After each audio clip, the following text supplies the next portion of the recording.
Les meilleures actions du 12e jour du Ramadan. Alors que le 12e jour du Ramadan commence, la course au pardon et à la satisfaction d'Allah continue.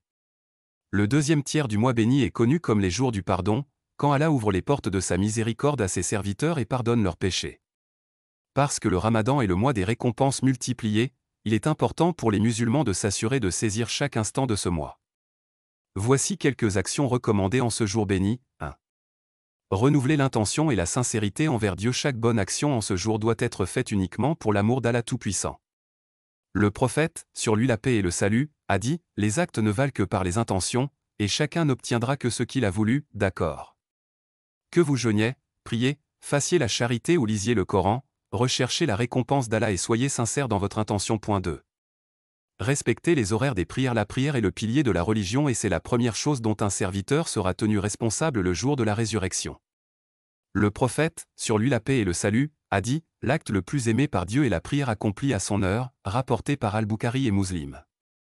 Assurez-vous d'accomplir les 5 prières quotidiennes à temps et d'effectuer de nombreuses prières volontaires, telles que prière de dua, car elle augmente la bénédiction des moyens de subsistance. Les prières de la sunna, qui sont de 12 rakas par jour, et quiconque les accomplit aura une maison construite pour lui au paradis. 3.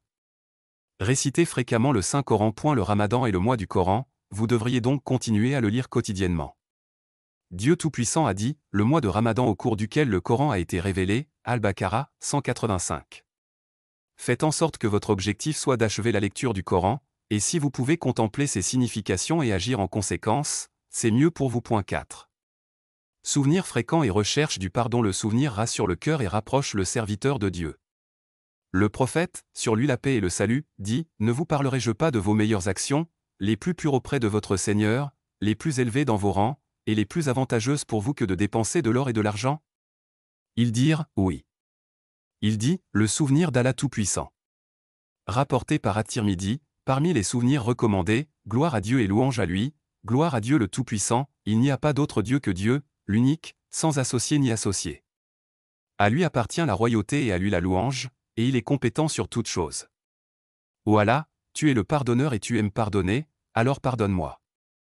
5. Repentance et pardon. Le deuxième tiers du Ramadan est le jour du pardon, alors dites souvent l'istighfar et demandez sincèrement pardon à Allah.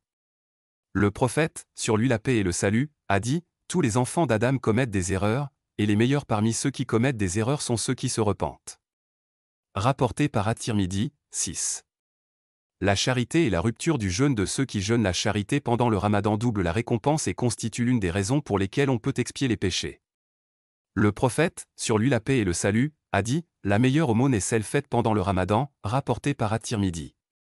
Parmi les formes de charité recommandées, faites un don aux nécessiteux. Rompre le jeûne de ceux qui jeûnent, même avec une date ou un verre d'eau. Soutenez des projets caritatifs. 7.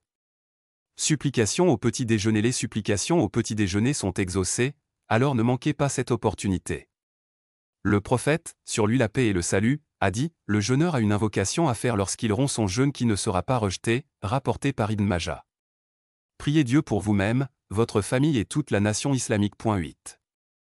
Taraouih et prières nocturnes. Les prières nocturnes et les prières de Taraouih comptent parmi les plus grands actes d'adoration du Ramadan. Le prophète, sur lui la paix et le salut, a dit « Quiconque prie debout pendant le Ramadan parfois et dans l'espoir d'une récompense, sera pardonné de ses péchés passés », rapporté par Al-Bukhari et Muslim. Essayez de prier toute la prière de Taraouih avec l'imam, ou faites-la à la maison si vous ne pouvez pas aller à la mosquée. 9. Maintenir les liens familiaux et communiquer avec la famille. Maintenir les liens familiaux augmente les bénédictions dans la vie et les moyens de subsistance. Le prophète, sur lui la paix et le salut, a dit « Quiconque veut que ses biens soient accrus et que sa vie soit prolongée, qu'il maintienne les liens de parenté », rapporté par Al-Bukhari. Profitez de cette journée pour communiquer avec votre famille et vos proches, que ce soit en leur rendant visite, en les appelant ou en leur envoyant un message gentil. 10. Soyez bien élevés et patients. Le jeûne ne consiste pas simplement à s'abstenir de nourriture, mais plutôt à pratiquer la patience et la maîtrise de soi. Le prophète, sur lui la paix et le salut, a dit « Si l'un d'entre vous jeûne, qu'il s'abstienne de prononcer des paroles obscènes et qu'il n'élève pas la voix. Si quelqu'un l'insulte ou se bat avec lui, qu'il dise « Je jeûne ». Accord, soyez calme et tolérant, et ne laissez pas la colère gâcher votre jeûne. Conclusion. Le 12e jour du Ramadan est une excellente occasion de continuer à s'efforcer d'accomplir des actes d'obéissance et de continuer à œuvrer pour le pardon et la miséricorde. En priant, en se souvenant d'Allah, en lisant le Coran, En faisant la charité, en invoquant et en maintenant les liens familiaux, un musulman peut tirer le meilleur parti de cette journée d'une manière qui lui apportera une grande récompense. Assurons-nous tous de saisir chaque instant du Ramadan et de demander à Allah son acceptation et son pardon.